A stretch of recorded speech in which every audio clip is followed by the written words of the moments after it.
I just wrapped up an amazing podcast with Dr. Stephanie Seneff. She is a MIT researcher and expert in glyphosate. Now, interestingly enough, Joe Rogan just dropped an episode and there was a clip that just went viral talking about glyphosate and how they found it's in 80% of our food and in our urine. The CDC actually found this. And so Joe is talking with a podcast guest and he's just blown away. He's like, this stuff is so toxic. And if you go back even 3 years, Joe was talking about it. So it's pretty interesting. You're going to see my reaction to some of the things he said, some of the things that were wrong, and some of the things that he got right. And I dive a little bit deeper because I have that information after talking to Dr. Stephanie Seneff. I think Robert Kennedy Jr. was talking about that. He was talking about glyphosate. Glyphosate is Roundup. Roundup is that stuff that they spray. Wow. Yeah. No, that the can't be stuff's true. super bad for you, right? There's no way there's Roundup.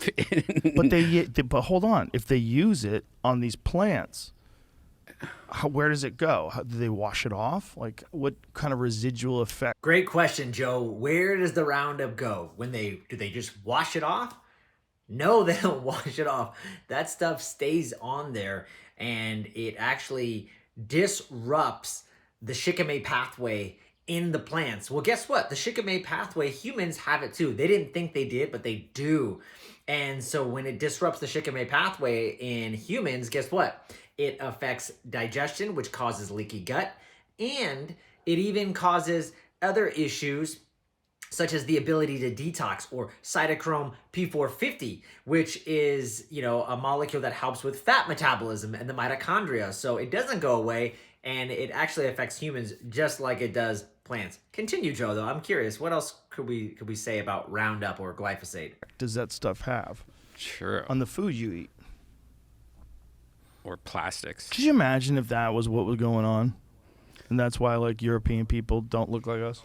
Oh, yeah. More than half the products oh shit. Wow. More than half the products tested had detectable levels of glyphosate above 10 parts per billion.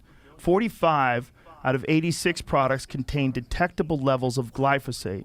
Ranges were from 12 parts per billion to 1,150 parts per billion. Organic foods are much less likely to have trace amounts of glyphosate. However, it is appearing in low levels in some cases. It's crazy.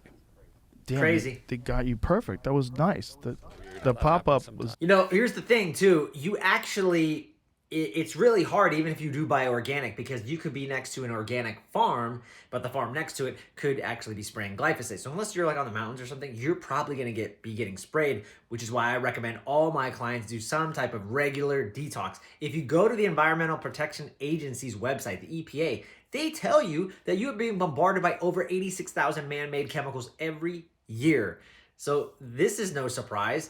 They're not even hiding it. They're not even telling you that this is not a thing. Remember, glyphosate was in the news recently, about a couple of years ago, about a farmer in California who had cancer, and the court proved that yes, it appeared that this man got cancer probably from working on the farm, probably from glyphosate. It is cancer. It is carcinogenic, but guess what? We still let them use it. So let's see what else Joe has to say. The timed pop-ups. Yeah.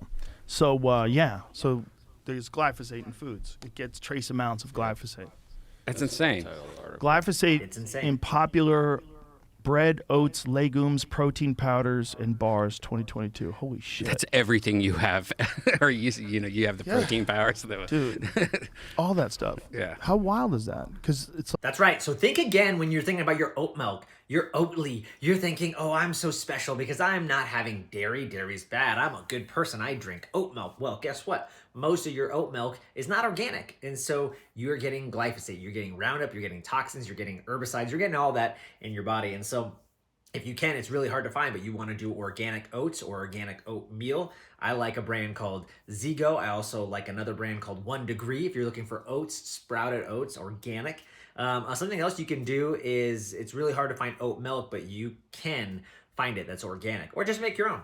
All right, let's see what else they say. like it's a really common chemical that's used, and it's really bad for you. And if that's it, It's really bad. I mean, that Yeah. I don't know. I mean, is there a kind of organic wheat that you know is 100% glyphosate free? And if you ate that, would you feel different? I bet. You would feel different over time. That's why a lot of places in Europe and stuff aren't allowing it. And I believe Russia just said they are going glyphosate free. Why is that? What does Russia know about, we always talk about Russia being like a superpower, a superhuman. They're always making superhumans. Well, if they're taking glyphosate out of their food, that's a big deal. There is. I bet. And or are these trace amounts of glyphosate that aren't really affecting you? Like, I wish I knew.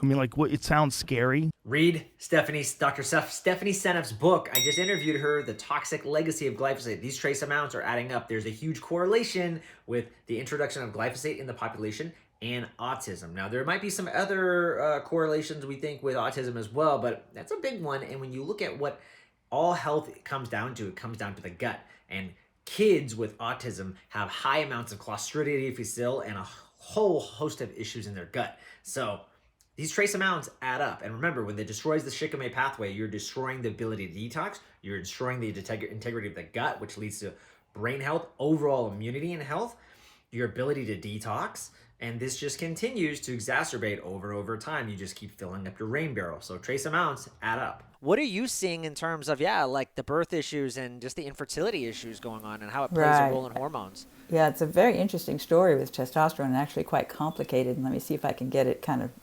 quickly get it right. One of the enzymes that glyphosate disrupts, and it's been shown to disrupt, not just that I know it because of a glycine substitution, it's been shown that it suppresses aromatase.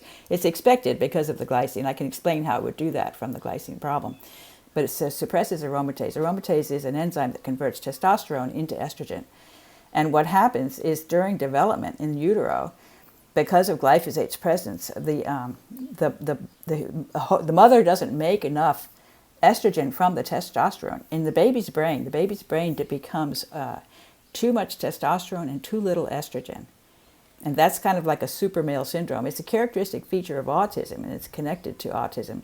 But interestingly enough, it also has a problem in the female, which relates to infertility after they grow up. So the female fetus, again, has too much testosterone, too little estrogen in the brain, and that disrupts the development in such a way that they develop a syndrome called polycystic ovary syndrome, which is a characteristic feature of over-estrogenated females. Polycystic ovary syndrome. It's a huge. It's an epidemic. There's a huge numbers of women who suffer from this. I get people. I talk to women weekly about that. So yes, continue. Yeah, and they have irregular periods, or they don't have any periods at all. They often have excess body hair. They're kind of male-like. They're male-like body build. And that's also, PCOS is connected to autism. Mothers who have PCOS produce autistic kids at a much higher rate, and women who have PCOS have autism themselves at a much higher rate than the general population. So it's causing autism in both males and females, but it's also causing infertility in females. The sperm are very sensitive to glyphosate, and there have been in vitro studies that have been done that show that the sperm lose their mobility. They become, they're not fast enough, and there are fewer sperm. They get killed in the presence of glyphosate and in low levels. And it's also been shown to be an endocrine disruptor in studies on breast cancer cells, where they expose these breast cancer cells in a culture to microscopic amounts of it was actually parts per trillion levels of glyphosate cause those cells to proliferate. So it encourages the growth of breast cancer. And I think it's a causal factor in breast cancer. It's also a causal factor in testicular cancer. I found a paper that had a remarkable correlation between the rise in testicular cancer, which is a rare cancer, but you can imagine it's not a good one to have. The rise in testicular cancer, or a correlation between testicular cancer and the amount of glyphosate being used in crops. In a study across the country of the United States, looking at data, government data, they showed a remarkable correlation with an incredibly low p-value.